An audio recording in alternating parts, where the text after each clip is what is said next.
Morning, Kendallach. Here to God willing record this week's Dvar Malchus Bamidbar. Hoping for Oath, Aleph, and Base. It's always learning to bind our soul to God, give pleasure to God, haste, and redemption.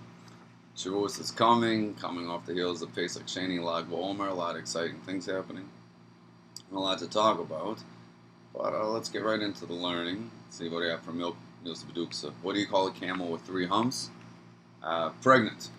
Alright, Oath, Aleph. Dvar Malchus, we've spoken many times, Shabanosov the token of college Yom Tov Shabo Shabbos Kol Hashanim.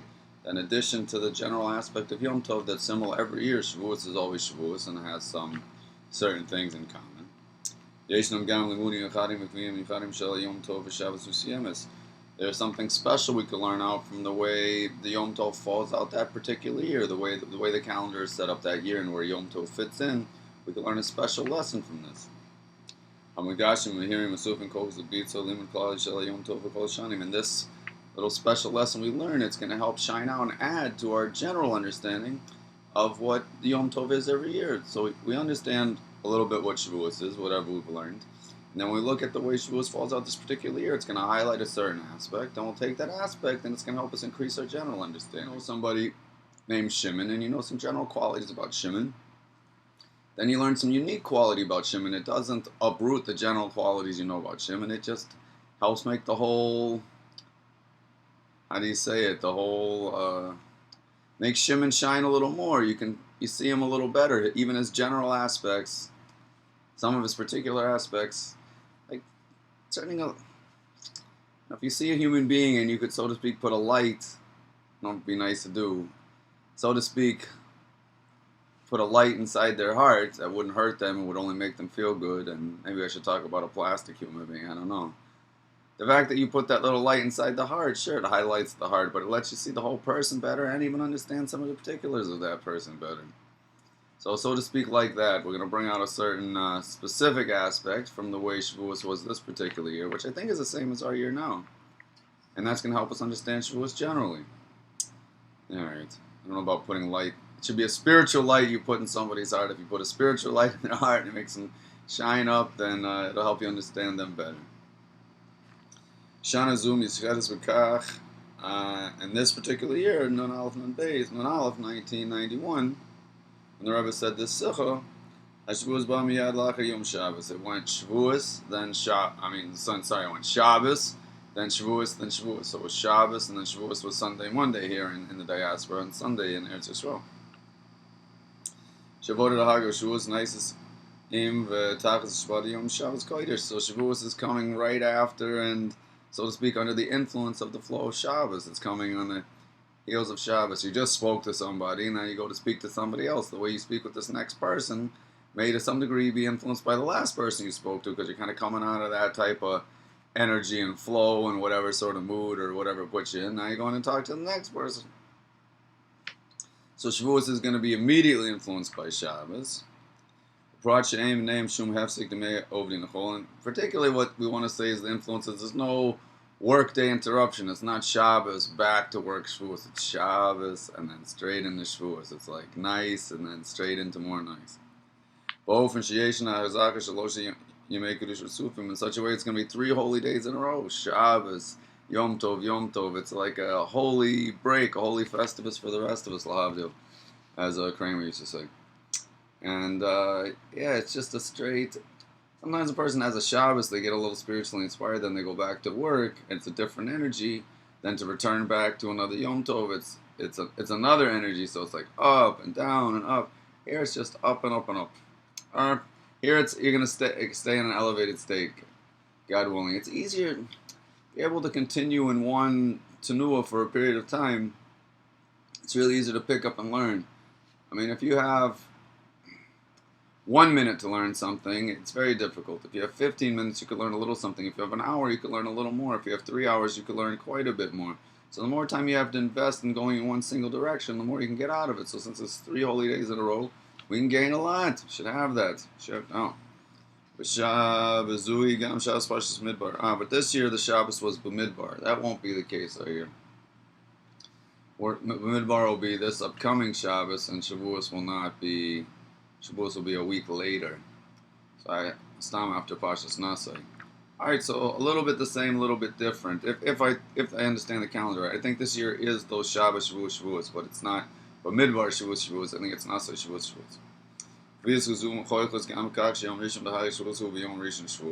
can also look at not only is it Shabbos then Shavuos. What's this first day Shavuos? It's the first day of the week.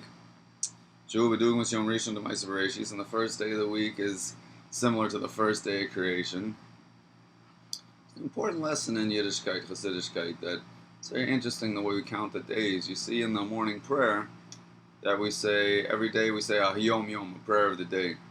And you'll say, today's the first day of the week for Sunday, and for Monday you'll say the second day of the week.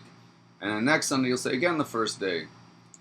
And you wait a minute, wasn't last Sunday the first day? This isn't the first day, this is the however many zillionth day. I don't know how many days it's been since God created the world, but a lot more than one day. So today is Sunday now. Today isn't the first day of creation. There's been many days that creation has existed. So why do we call it the first day? So one interesting thing is Shabbos is an interruption from time. Shabbos takes us up and above and out of time. And then on Sunday we come back into time. So in a sense, since we remove from time, now we're re-entering time, it is like the first day. And the spiritual energies and the mitos that influenced each day. Sunday is influenced by Chesed, Monday Gevurah, Tuesday Tiferes, etc. It's Ge'ilah like the first day. That's why we see the people who lived the first 1,000 years of creation live so long. It says each day is like a millennia, and that's one of the way we understand we're in the heels of Mashiach now, because we're in the year 5776, which is well into the sixth day. Well into the sixth millennium. So you see we're getting there. Anyway, got a little off track, but we see that each millennia has its special energy, and Sunday is generally an energy of kindness and outgoingness, goodness, love. And so too, similar to the first day of creation, when Hashem created the world primarily with kindness and love, and there was light by Hiyor, B'Yom Rishon, and it was Toiv, and people lived a long, long time. And the Rebbe Melech Mashiach says many times we could have eternal life in these bodies. We just have to Makabel Punei Mashiach Sikenu, which means memorize Mishnayos and say it in the streets, and learn Yani Gula Mashiach, which you're certainly doing now. So please pass on a little what you learned. Alright, so since every Sunday is similar to the first day of creation, because we went up and out of time and back into time, and it has that chesidic outgoing spiritual energy, there's another thing to look at. And the second day Shavuos will be the second day of the week, Monday. And then Isru Hag B'Yom Shlishi on the third day of Shavuot of the week. So looking at this special setup is going to help us understand Shavuos better.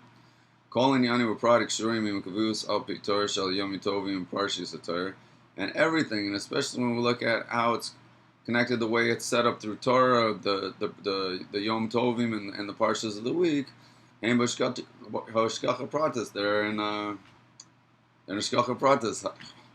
They're obviously coordinated by divine providence. Everything's coordinated by divine providence. But sometimes if you look at the holiest things on the planet, the Torah, the Parshas that we're reading, the Yom Tovim, especially divine providence there, if you could say that. Although God micromanages everything and doesn't interfere with your free choice, at the same time, Yom Tov strikes out, Torah strikes out, these really things that are just godly, they really strike out at you. So how much more so they're divinely manifested, guided, whatever the word would be. Aim with the ultimate precision. With that move on from this is understood. She can be as the Chagish Vush Aram Yeheres Hamad Gisha Od Yosef Nusenis Tovos Kos Gam B'Mili Klas One Yom Tov Zeh.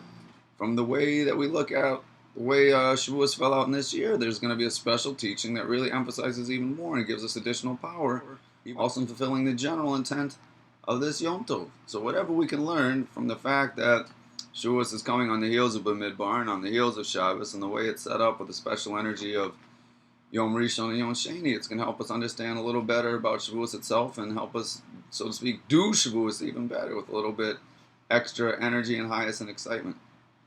And hopefully that came through. And Mashiach now.